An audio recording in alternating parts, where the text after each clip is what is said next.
Oi para todo mundo, eu sou a Ana e hoje temos algumas pilhas de livros bem interessantes para discutir poesia épica. Sim, poesia épica, porque surpreendentemente eu gosto de ler poesia épica.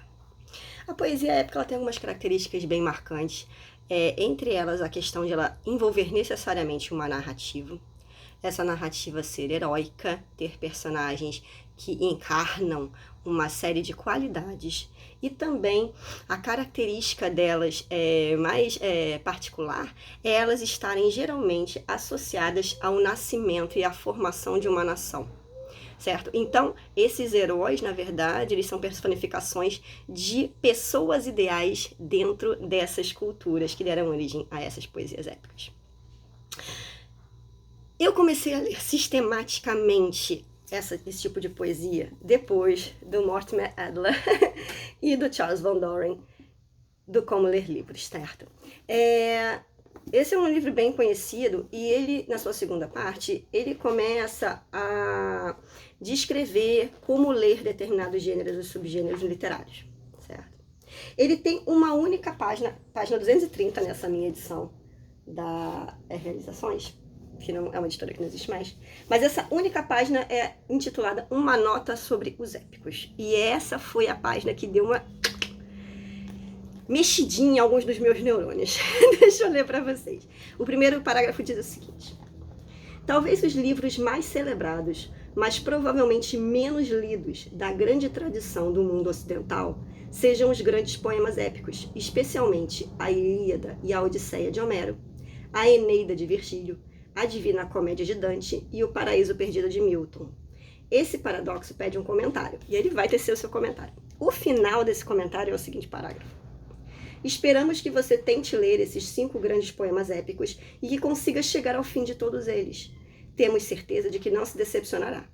E você ainda terá outra satisfação. Homero, Virgílio, Dante e Milton são os autores que todo bom poeta leu, isso para não falar de outros autores. Formam com a Bíblia a espinha dorsal de qualquer programa sério de leitura. Claro que ele está falando aqui dentro do contexto da literatura ocidental. Mas essa última frase, esses poemas épicos junto com a Bíblia são a espinha dorsal de qualquer programa sério de leitura, isso mexeu com o meu brio, amigo. Como assim? Para eu ser uma pessoa que lê realmente sistematicamente, que gosta de ler e que quer entender melhor o que está lendo, é essencial ler os poemas épicos. E eu me perguntei se isso era verdade, comecei a experimentar e eu acho que ele tem razão. Sim, são poemas extremamente importantes para a formação do imaginário, da simbologia da literatura ocidental. Eles são o tipo de livro que é citado em zilhões de outros livros, certo? E conforme eu fui entrando nesse mundo, eu fui me apaixonando cada vez mais. Eu não me considero uma pessoa que lê poesia. Eu não curto poesia de modo geral. Mas essa característica narrativa heróica e também essa simbologia que permeia tudo que a gente lê no mundo ocidental, isso foi me pegando, foi me enganchando e eu hoje me considero uma pessoa que vai ler poesia épica, provavelmente reler poesia épica ao longo de toda a sua vida, né? Junto com a Bíblia, como eu disse. Então, ali no Como Ler Livros, são mencionadas 4 principais obras épicas, né? Eu já li todas essas obras uma vez. Porém, existem muitas outras de importância um pouco menor, mas que também deixaram uma marca significativa dentro do mundo da literatura e que eu comecei a rastrear e comecei a comprar, colecionar e ler aos pouquinhos, certo? A mais antiga dessas histórias a que eu tive acesso é a Epopeia de Gilgamesh, tá? Eu primeiro tive acesso a esse livrinho aqui. Eu acho até que eu já mostrei esse livro no canal. The Oldest Stories in the World. São as mais antigas histórias no mundo, do Theodore H. Gaster. É um livro em inglês. E aqui dentro a gente tem histórias babilônias, hititas e cananitas, incluindo a Epopeia de Gilgamesh dentro da seção das histórias babilônicas. Na verdade, recentemente eu estava pesquisando sobre isso e me parece que a história de Gilgamesh, ela nasce ainda dentro do contexto do Império Sumério e mais tarde o Nabucodonosor, que é um dos líderes babilônios, quando ele constrói a sua biblioteca, ele inclui a epopeia de Gilgamesh numa forma um pouco mais moderna para ele, certo? Então, o que chegou pra gente, em termos de manuscrito, são tabuletas, tá? Em escrita cuneiforme, contando essa epopeia de Gilgamesh, da forma como ela foi colecionada pelo Nabucodonosor. E essas tabuletas não estão completas. Então, essa primeira epopeia, esse primeiro grande poema épico, que é o Gilgamesh, a gente não tem a versão completa dele, a gente tem uma boa parte, porém não completa. Depois que eu já tinha lido, e eu até gostei bastante, tá? É uma história muito legal. O Gilgamesh é um herói que tem um grande amigo e que ele, em um dado momento, vai se interessar em procurar uma forma de se tornar imortal. E vai fazendo uma grande viagem para tentar atingir esse objetivo. É uma história interessantíssima, tá? Depois que eu tinha lido ali em inglês, naquela versão, que obviamente já é uma adaptaçãozinha, já é uma condensação do que foi salvo da epopeia de Gilgamesh, eu cheguei a esse volume aqui, que se eu não me engano foi a Tati Feltrin que leu no canal dela, tá? Epopeia de Gilgamesh, Ele que o Abismo Viu. E aqui já é uma obra traduzida para o português e que deixa bem claro quando você tem lacunas, eles colocam esses pontinhos assim, quando você tem um trecho da tabuleta que se perdeu. E ele tem muitas notas, esse livro aqui. Eu ainda não voltei para ler nessa edição grande, tá? Eu ainda estou com a versão da história que eu li aqui, mas justamente pela estranheza, pela antiguidade e pelo fato de ainda assim a história ser tão cativante, eu provavelmente vou ler o Gilgamesh em algum momento e talvez venha relê-lo algumas vezes, certo? Aí chegamos a dupla, né, de Homero, que é mencionada no Como Ler Livros, a Ilíada e a Odisseia. Na verdade, a Ilíada foi a primeira epopeia que eu li, primeiro poema épico. Eu li não porque eu tenho escolhido. Isso aqui foi me indicado como leitura de paradidático no primeiro ano do ensino médio por um professor muito louco que mandou a gente ler um montão de coisas diferentes. Eu acho que a gente leu 7 ou 8 livros naquele ano. E só livro clássico, cara. A gente leu Utopia, a gente leu 1984, a Ilíada, Édipo Rei, O Príncipe de Maquiavel, sabe? A gente leu muita coisa densa. Ele enfiou isso em goela abaixo dos adolescentes de 15 anos, entendeu? E eu, pelo menos, adorei. Sou eternamente grata a esse professor, tá? Igor, muito bom. Não vou esquecer o nome dele. Então, na época, a minha mãe comprou pra mim essa ediçãozinha da E de Ouro, tá? A Ilíada é um poema, mas aqui a gente tem uma tradução em prosa, tá? Uma tradução até um pouquinho pesada, certo? Eu li isso em 1998, gente. E aqui deixa claro que é uma tradução e adaptação de Fernando C. de Araújo Gomes. Na época eu tive dificuldades para ler, tá? O início, só para vocês terem uma ideia, o primeiro verso dessa versão é: Canta, ó musa, a ira de Aquiles, filho de Peleu, que incontáveis males trouxe às hostes dos aqueus. Então já é uma linguagem assim, que ela deixa claro que é um poema que vai te exigir vocabulário, certo? Eu me lembro que eu li esse livro, tava lendo, tava sofrendo, e quando chegou na véspera da prova, minha mãe sentou comigo e me ajudou a ler os últimos capítulos, porque senão eu não ia conseguir terminar a tempo de fazer a prova. E foi engraçadíssimo, gente, porque o professor não amarrou qual adaptação ou qual edição ele queria. Então teve gente que pegou a adaptação infanto-juvenil, que não tinha um monte de personagens, que tinha tipo 20, 30, 40 páginas, sabe? A vida inteira. Essa galera se ferrou bonito na prova. Mas eu consegui me sair relativamente bem. Eu acho que eu tirei 7 ou 8 nessa prova. Não era uma nota alta pra mim, não, mas ainda assim eu sobrevivi ali naquela época. E assim, é aquela coisa, eu li com olhos de adolescente, tá, gente? Eu me lembro na época de ter ficado impressionada com como o Aquiles era um babaca.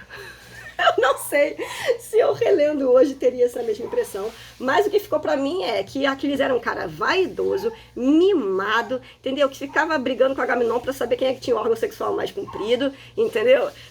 Que ficava de politicagem, e que faz umas coisas com o leitor, assim, totalmente desnecessárias. Ele não honra o inimigo que ele tá enfrentando, ele não respeita aquilo que ele tá enfrentando.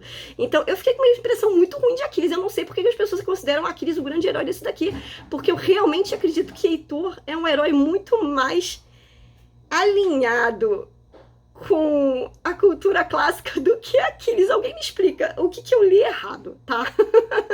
Eu pretendo reler a Ilíada, mas essa primeira impressão não foi boa. Depois de eu ter lido esse livro, eu topei com essas duas edições, aí muitos anos depois, gente, coloca aí uns quase 12, 15 anos depois, eu topei com essas edições da editora Nova Fronteira, que são de bolso, tá vendo? Ilíada e Odisseia. São bem bonitinhas. Eu tenho alguns outros clássicos, como a Moreninha, nessas edições da Nova Fronteira. São edições boas, tá? E essas edições da Ilíada e da Odisseia são com a tradução do Carlos Alberto Nunes, que é uma tradução bem conhecida. Então, só para comparar, a abertura da Ilíada nessa tradução aqui... Vamos chegar lá. No canto 1. Essa já é uma tradução em verso, certo? Mais difícil de fazer. Mas vamos lá. Canta-me a cólera, ó deusa funesta, de Aquiles pélida. Eu acho que é pélida, mas aqui tá perida. Tá. Canta-me a cólera, ó deusa funesta, de Aquiles pelida, causa que foi de os arquivos sofrerem trabalhos sem conta e de baixarem para o Hades as almas de heróis numerosos e esclarecidos, ficando eles próprios aos cães atirados e como pasto das aves. Bem diferente dessa daqui. Eu até gostei mais de Canta ao Musa, a Ira de Aquiles, achei mais poético. Mas, sim, bem diferente. Eu não cheguei a ler essa tradução aqui, tá bom? E também não cheguei a ler a Odisseia nessa tradução. Por quê? Porque a coisa de uns 3 ou 4 anos atrás, eu conheci essa fofurice, que é o box da Penguin para Ilíada e Odisseia, certo? Com a tradução de Frederico Lourenço. As capas em si eu não acho bonitas, tá? Eu acho muito dark, muito deprimente. E só para vocês terem uma ideia, vamos lá chegar no canto 1 e ver como é que é traduzido essa primeira parte. Canta, ó deusa, a cólera de Aquiles, o pelida, mortífera, que tantas dores trouxe aos aqueus e tantas almas valentes de heróis não são no Hades, ficando seus corpos como presa para cães e aves de rapina, enquanto se cumpria a vontade de Zeus, desde o momento em que primeiro se desentenderam o Atrida, soberano dos homens, e o divino Aquiles. Então, não é super fácil de entender, porém, eu gostei muito, tá? Dessas edições. Eu ainda não li a Ilíada aqui, mas eu li a Odisseia, que eu não conhecia. A Odisseia foi uma obra que eu vim a conhecer bem mais tarde, tá? Como eu falei, coisa de 3 ou 4 anos eu sentei para ler. E, gente, eu amei a Odisseia. Odisseu é muito bom. A estrutura da obra é legal. As histórias mitológicas que são inseridas aqui são melhores. Eu curti muito toda a simbologia, a luta de Ulisses para voltar para casa, a luta de Penélope para se manter fiel a Ulisses, o crescimento do Telêmaco ao longo do tempo, o cachorro do Ulisses, é tudo, entendeu? Se você leu, você sabe. Então, assim, a Odisseia mexeu bem mais comigo, tá? E eu pretendo reler em breve. É uma tradução em verso, novamente.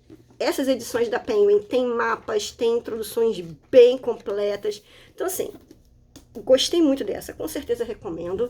E pretendo ler em breve, reler a Ilíada nesta daqui, tá? Porque realmente o Frederico Lourenço, na minha opinião, fez um excelente trabalho. E aí, existe essa noção da tríade das epopeias clássicas, quando o pessoal quer estender um pouquinho mais o campo além da Ilíada e da Odisseia, que inclui a grande epopeia romana, que é a Eneida de Virgílio, certo? Então, de novo, você continua habitando aquele mesmo universo, né? A Ilíada conta o finalzinho da Guerra de Troia, a Odisseia conta o regresso de Ulisses depois do fim da Guerra de Troia para casa, para Ítaca. E a Eneida vai contar como é que um dos heróis troianos, e não gregos, que é o Enéas, vai sair da Troia devastada no fim da guerra e ele vai viajar ali pelo Mediterrâneo e vai acabar fundando Roma. Então, como eu falei, ligada àquela formação de uma nação, é uma epopeia que vai tratar das origens do Império Romano. Eu ainda não li, mas eu vi essa edição da Martin Claret uma vez na livraria e falei, eu tenho que comprar só pelo fato de estar deslumbrante. Gente, eu não faço a mínima ideia se a tradução presta. Eu não faço a mínima ideia se o livro é bom. Mas esse aqui é da tradução de Manuel Odorico Mendes, tá? E olha que lindo aqui na contracapa. Enéas sou, com fama além dos astros, que livrei de hostil garra os meus penates e piedoso os transporto à pátria Ausônia. Ah, meu Deus do céu. é bom, tem que ser bom. Porém, eu estou enrolando para ler a Eneida, tá? Motivos para isso. Eu sempre entrei em harmonia muito mais facilmente com obras gregas do que com obras latinas, tá? Característica minha, sempre foi assim. Da mesma forma que eu sempre tive muito mais afinidade com Platão e fui correr atrás de Platão, mas até hoje não corri atrás decentemente de Aristóteles. Característica minha. Então, a Eneida ainda tá na lista das vergonhas literárias que tem que ser vencidas. Eu quero ler, porém, eu acho que eu vou acabar lendo outras poesias épicas até antes de chegar na Eneida. É possível. Veremos.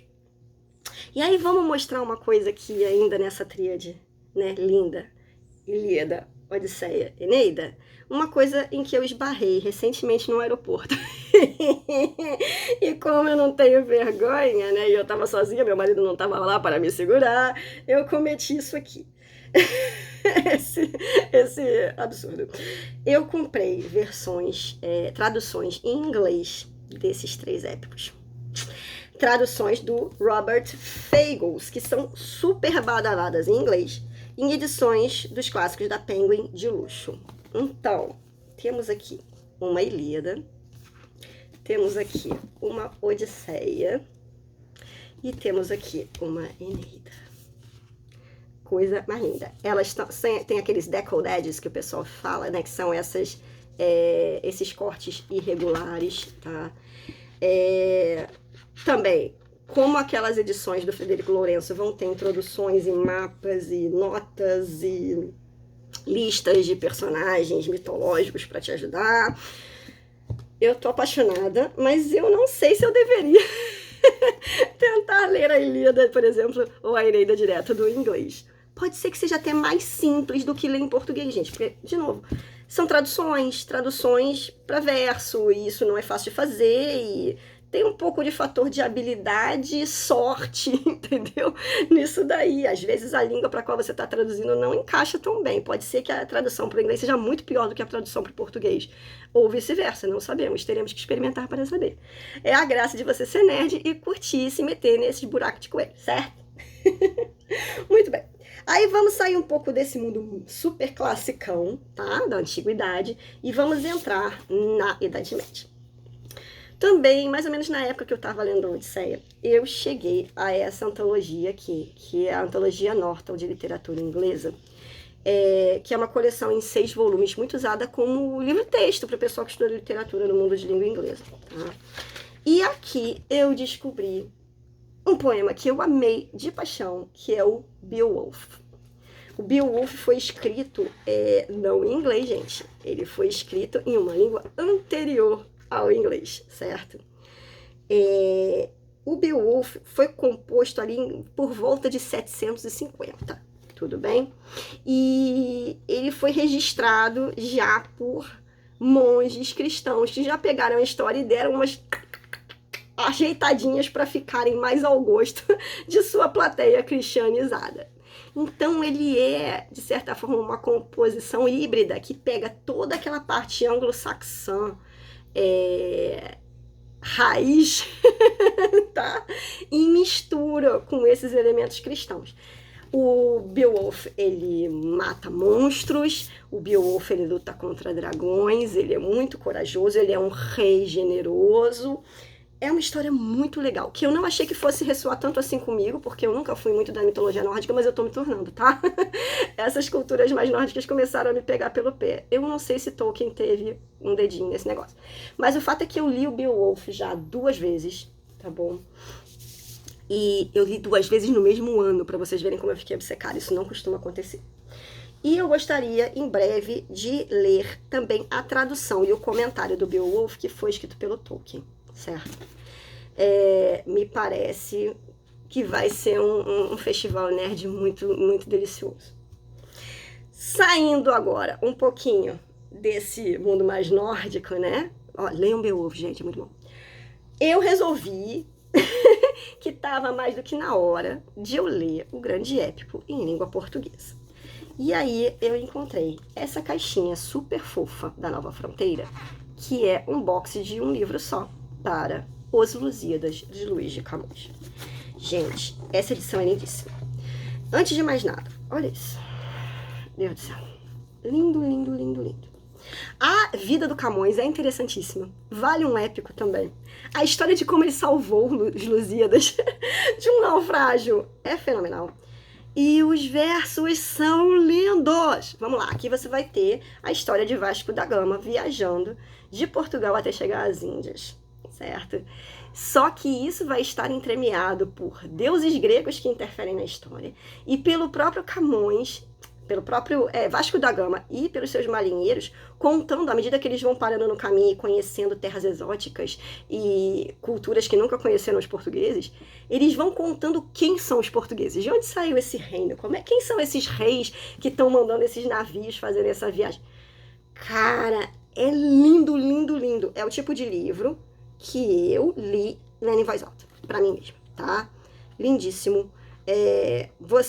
Essa edição em particular tem muitas notas de rodapé que te ajudam muito com o contexto histórico, explicar determinados pontos de mitologia e da história de Portugal e Espanha, porque também tem um pouquinho de guerra com a Espanha aqui na parada.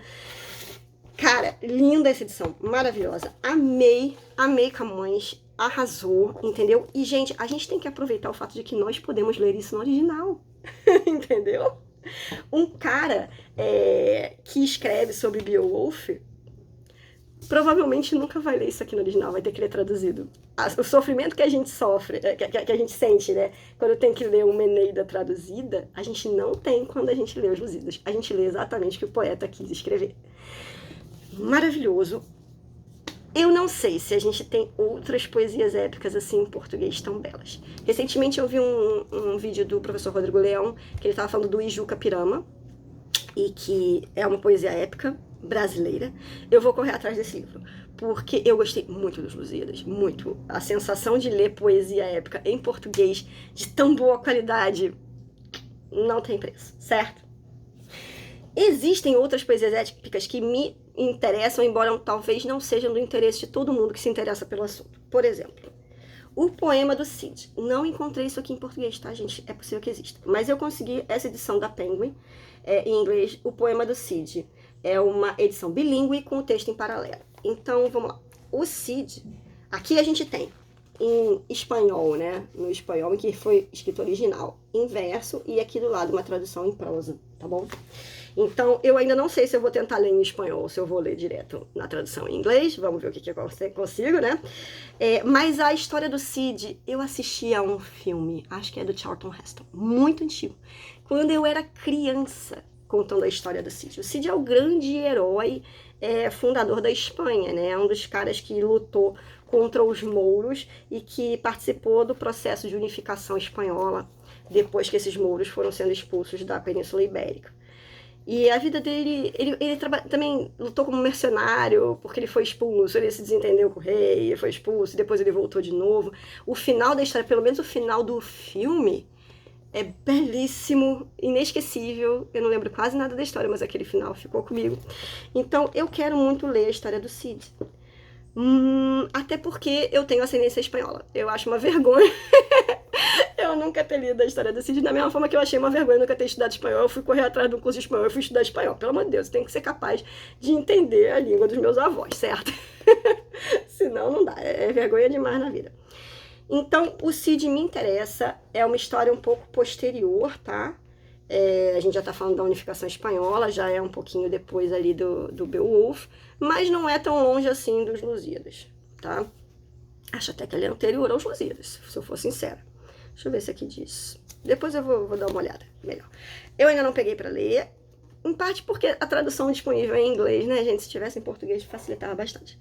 Mas é um clássico que talvez para outras pessoas não tenha tanta importância, para mim tem. Quero atacar. Aí vamos a outra grande vergonha literária. A Divina Comédia é considerada um dos grandes épicos que tem por aí. Vamos lá, é o Inferno, o Purgatório e o Paraíso, né? Do Dante, que tem um montão de desdobramentos políticos, que tem um montão de referências à Eneida do Virgílio, né? O Virgílio que é o guia do Dante ao longo dessa viagem. A gente tem a Beatriz. Eu preciso ler isso, gente. Eu preciso ler. Eu cheguei a começar a ler nessa ediçãozinha da LPM Pocket, tá? E eu estava gostando, Porém, eu tava num período que eu tava lendo um montão de coisa diferente e eu parei esse aqui. Porque realmente ele merece que a gente se detenha mais e pense e examine. Acho que é uma das epopeias que eu mais vou gostar, porque realmente ela tem muita alusão à Bíblia, muita alusão ao cristianismo como um todo, às noções de inferno e céu. Provavelmente católica, óbvio. Eu sou protestante, mas isso não me impede de ler e de curtir, certo? Pretendo ler em breve. Não sei se merece uma edição talvez até com mais notas do que esta aqui, mas ela tem algumas notas de rodapé e essa é uma tradução em prosa. Não sei também se mereceria correr atrás de uma tradução em verso, preciso pesquisar um pouco mais, certo? Século 13 para 14, essa daqui. Existe aqui em casa uma edição de um outro épico, tá? Também italiano, que é o Jerusalém Libertada, do Torquato Tasso. Esse aqui já vai ser um épico que vai tratar da temática das cruzadas, certo? Vamos ter ali as confusões e desventuras dos cruzados em Jerusalém para libertar Jerusalém. Essa é uma tradução em verso, tá bom? É bem longa também, são muitos cantos, acho que chega a uns 20 cantos, talvez. 20 cantos. Então, essa é uma obra também que eu pesquisei menos, porém, como trata das cruzadas e eu tenho um pezinho sempre na Idade Média, eu já fui lá e agarrei uma cópia. Essa cópia aqui é da editora... Gente, qual é a editora? Não fala qual é a editora, como é que isso é possível? Não sei qual é a editora, gente. Que vergonha. Anyway, a tradução desta aqui é André Rodrigues de Matos, certo? Veremos. É parente. É parente, tudo bem. Um dos sobrenomes casa com o sobrenome do meu marido. Então, Jerusalém Libertada me interessa, não é uma prioridade no momento, mas está aqui me aguardando para quando eu entrar na vibe, certo? Chegamos agora a uma das minhas favoritas entre as epopeias. Eu li isso daqui, terminei de ler no início do ano passado, de 2025, que é O Paraíso Perdido, Paradise Lost, do John Milton. Essa edição aqui que eu peguei é bilíngue, certo? Ela é a tradução também em verso, tá?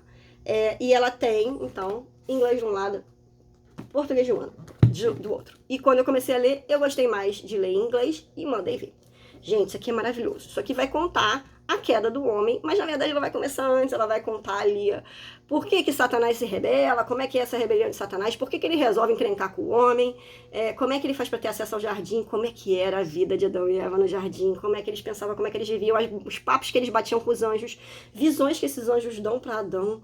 Cara, isso aqui é bom demais. Eu amei, amei, amei. Essa edição nem tem notas de rodapé, tá? Ela tem uma boa introdução, mas ela tem principalmente resuminhos que fazem parte da obra antes de cada canto. Ela tem o argumento, né, que ela chama. Ela tem um resumo do que vai acontecer naquele canto antes de você ler o canto. O que é legal, você se situa bem e aí você entende melhor o que você tá lendo. Adorei isso. Adorei, adorei, adorei, adorei. Tanto que eu já peguei para ler em breve O Paraíso Reconquistado, que é uma continuação, né, que já vai contar a história das tentações de Cristo por Satã. Esse aqui é com tradução de Guilherme Gontijo Flores, da editora Cultura. Ainda não li, pretendo ler. E tanto gostei do John Milton que eu corri atrás. Lembra daquela coleçãozinha da Antologia Norton? O segundo volume tem obras completas também no Milton. Ele tem o Paraíso Perdido completo e tem uma segunda obra também completa aqui, que é o Sansão Agonista, que é a história do juiz Sansão, tá? Da Bíblia. Acho que vai ser bom, ainda não li, tá aqui me aguardando. Eu amei o Paraíso Perdido, talvez eu releia o Paraíso Perdido antes de pegar o Paraíso Reconquistado. A epopeia mais recente que eu li, tá? Mais recente tanto na composição quanto quando foi que eu li, foi a Kalevala, tá? Que é um épico finlandês. Eu peguei essa edição aqui da HarperCollins, que tem a tradução em prosa para o português, uma edição belíssima. Olha isso, o papel é amarelado, assim como se fosse um pergaminho, e tem algumas ilustrações muito bonitas. A Kalevala foi compilada a partir da tradição oral só no século XIX, tá? Muito diferentaça, muito diferentaça. Eu adorei o personagem do ferreiro, que é o Will Marinen, que forja a arma mágica, né, do Sampo. Mas você tem aqui basicamente 3 grandes heróis, né? Entrando e saindo da história em momentos particulares. E aqui você tem também a história do Kullervo, que foi o que me puxou para dentro desse épico, porque foi recontada pelo Tolkien, certo? Isso aqui foi algo que eu li logo no finalzinho do ano que vem e gostei bastante. Recomendo a Kalevala, tá, gente? Épico finlandês. Bom, e aí, gente? Tem mais épico legal? Tem mais épico legal. Recentemente eu estava lendo uma breve história da literatura do John Sutherland. E logo no capítulo 3, logo no iniciozinho, ele te mete nos peitos um capítulo sobre épica, tá? Escrevendo uma nação. E aí ele faz uma listinha de algumas das epopeias mais famosas do mundo e dos grandes impérios ou nações das quais elas derivaram. Aí ele fala do Gilgamesh, da Mesopotâmia, que eu já mencionei, da Odisseia, da Grécia Antiga. Ele fala do Mahabharata. Cara, o Mahabharata é da Índia. Parece que é um épico super longo, parece que é o mais longo que a gente tem hoje, tá? É super antigo. Ele parece que ele é maior do que a Ilíada e a Odisseia juntos. E dentro dele, inclusive, tem o Bhagavad Gita, que é uma discussão ali filosófica dentro desse poema épico. Parece ser muito interessante, mas eu tô desconfiando que esse troço não tá traduzido para português, gente. Eu dei uma primeira pesquisada e não tava achando, tô achando que isso vai dar trabalho. Eu sei que a Penguin tem uma edição do Mahabharata, como também tem do Ramayana, que é um segundo poema épico. Mas não sei dizer se vai ser fácil de achar em português, talvez eu tenha que partir para o inglês. Esse ano eu devo estudar um pouco sobre a história da Índia, né? No livro sobre a nossa dança oriental que eu tô lendo. E talvez seja um bom momento para eu correr atrás desses épicos. Tá? Aí nós temos aqui a Eneida, da Roma Antiga. Temos o Beowulf, da Inglaterra. A Canção de Rolando, da França. Cara, esse é um que eu tô atrás. Eu sei que saiu uma edição, eu acho que saiu uma edição em português, mas tá caríssima. É um troço lindo e caríssimo. Então, eu não sei se eu vou investir nisso ainda, mas a Canção de Rolando me parece interessante. Fala aqui também do Cantar do Meu Cid, que já temos engatilhado. Fala do Anel dos Nibelungos, da Alemanha. Esse deu origem a óperas. Esse parece também muito legal. Fala da Divina Comédia e fala dos Lusíadas. Então, e também dá uma, assim, depois ele dá uma especulada se algo como, por exemplo, o Moby Dick é uma epopeia americana, né? Se Star Wars é uma epopeia. Ele dá uma viajada na maionese. Mas o fato é que ele fala que as epopeias, elas têm essa característica de heroísmo, misturado com a mitologia e com a formação de grandes nações, e que é improvável que nós tenhamos a composição de novas epopeias nos nossos tempos. O que me deixou meio triste. Mas tudo bem, a gente tem bastantes epopeias clássicas para estudar, em vez de ficar se preocupando com epopeias que apareçam no século XXI. Talvez a gente precise esperar mais alguns séculos para do século XXI emergirem como grandes epopeias. E aí, gente, eu tava pesquisando aqui nesse monstrinho que eu achei no sebo. Esse aqui é o The Oxford Companion to English Literature. É um grande dicionáriozão de termos de literatura. E quando ele fala aqui de literatura épica, ele vai citar como exemplos a Ilíada, a Odisseia, a Eneida, o Mahabharata e o Ramayana, a Canção de Rolando, o poema do Cid. E ele vai mencionar aqui um que não estava na minha lista antes, que eram duas obras, na verdade. O Orlando Innamorato, do Boiardo, que é italiano, e Orlando Furioso, do Ariosto. Essa eu tenho certeza que foi publicada em português, o Orlando Furioso. Essa estava no meu radar, mas não estava aqui na lista do pessoal ali do Como Ler Livros, tá? Mas, de novo, edição linda, caríssima. Não sei quando é que eu vou conseguir ter acesso a essa belezura, certo? Mas me interessa o Orlando Furioso. Já ouvi falar boas coisas a respeito dele, certo? Então, gente, e aí? Uma vez que eu consiga vencer essa pilha, né, de epopeias, para onde é que nós vamos? A verdade é que esses poemas épicos começaram a me trazer para a poesia como um todo, como eu falei no início do vídeo. Nunca fui grande leitora de poesia. A única poesia que eu me lembro de ter estudado na escola, que eu gostei, foi a Ismália, né? Quando a Ismália enlouqueceu, pôs-se na torre a sonhar, viu uma lua no céu, viu outra lua no mar. Essa eu decorei, essa eu escrevi nos meus cadernos, essa eu guardei para mim, achei legal, mas de um modo geral, poesia não me atraía muito. Mas me parece que ela está começando a criar raízes. Talvez eu precisasse realmente amadurecer muito como leitora para chegar a apreciar poesia, certo? Ontem eu tirei meu dia, assim, um dos meus dias de férias, para reler Romeu e Julieta em inglês, do Shakespeare. E é uma peça que é muito poética. Praticamente tudo que é dito naquela peça, quase tudo, é dito em poesia, em linguagem poética. Lindíssima, lindíssima. Eu fico besta. Então, sim, eu acho que eu estou me tornando aos poucos, graças à literatura épica, eu estou aos poucos me tornando uma leitora de poesia. Eu tenho algumas poesias que eu quero explorar aqui, mas eu acho que é um mundo muito grande e eu ainda estou muito no começo, certo? Eu vou mostrar algumas coisinhas para vocês que não são literatura épica, mas que talvez tenham pontos de contato com essa literatura épica e que vão me fazer entrar mais nesse mundo. Uma dessas obras é o Troilo e Criseida, do Chaucer. Chaucer é o autor dos Cantos da Cantuária, tá? E Troilo e Criseida, ele vai resgatar dois personagens também da guerra ali de Troia e contar a história de um amor em condições difíceis, certo? Me parece interessantíssimo. Vai ter esses pontos de contato com outras histórias que eu gosto. Eu gosto quando um livro puxa o outro. Então, ele tá aqui me aguardando, embora não seja exatamente um poema épico, até onde eu pude descobrir, certo? O Camões também eu fiquei apaixonada, gente. O Camões é vida. A gente precisa ler e valorizar mais essa poesia. E aí eu encontrei uma ediçãozinha da Príncipes com os sonetos de Camões, que eu pretendo ler também, tá?